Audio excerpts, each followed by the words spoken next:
आज हम एक नया टॉपिक देखेंगे क्लास 10th का। सबसे इंपॉर्टेंट टॉपिक है ब्रेन। और हमें मालूम है कि ब्रेन ये जो हमारा चैप्टर है, इसमें जो ब्रेन का टॉपिक है, इससे 5 मार्क्स का आता है।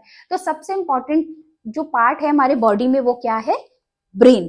ब्रेन हमारे पूरे बॉडी को कंट्रोल करता है। हमारे सारे बॉडी के पार्ट्स हैं, सारे ऑर्गन्स हैं, उनको कंट्रोल करने का काम करता है। लेकिन ब्रेन के भी क्या होते हैं? बहुत सारे पार्ट्स होते हैं। ब्रेन के जो पार्ट्स होते हैं वो होते हैं फॉर ब्रेन, मिड ब्रेन और hind brain. For brain, mid brain and hind brain. ठीक है, ये 3 पार्ट्स होते हैं। इसमें आज हम फर्स्ट वाला पार्ट देखेंगे, फॉर ब्रेन। फॉर ब्रेन में फॉर ब्रेन के भी पार्ट्स होते हैं। इसमें सबसे इंपॉर्टेंट पार्ट होता है सेरिब्रम। अभी हम फॉर ब्रेन का सिर्फ एक ही पार्ट देखेंगे, सेरिब्रम। सेरिब्रम हमारे जितना भी ब्रेन होता है उसमें सबसे ज्यादा होता है। कितना होता है? 66%। कितना होता है?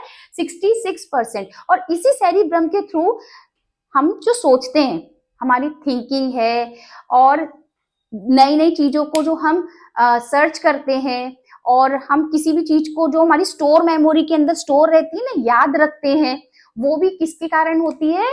सेरिब्रम के कारण। और ये हमारे बॉडी में सबसे ज्यादा इंपॉर्टेंट इसलिए हो जाता है, 66% होता है ये। इसका मतलब है हमारे ब्रेन का आधे से ज्यादा जो पार्ट है उसको कवर करता है। सोचना है हमें, मैडम ने कल टेस्ट दिया, हमें आंसर हमने पढ़ लिया है, अब हमें लिखना है। उस समय हमारी जो थिंकिंग प्रोसेस चलती है उसके लिए कौन रिस्पॉन्सिबल होता है? उसके लिए सेरिब्रम रिस्पॉन्सिबल होता है। पहले से हमने आंसर याद कर लिया है तो वो हमारी स्टोर मेमोरी के अंदर चला गया है। उसके लिए भी कौन रिस्पॉन्सिबल होता है? सेरिब्रम रिस्पॉन्सिबल होता है। न्यू चीजें होती हैं जिनको हम सर्च करते हैं, किसके थ्रू करते हैं? उसके लिए कौन रिस्पॉन्सिबल होता है? सेरिब्रम। और ये सेरिब्रम किसका पार्ट होता है? फॉर ब्रेन का पार्ट होता है। तो ब्रेन के कितने पार्ट हैं? 3 parts. For brain, mid brain, hind brain.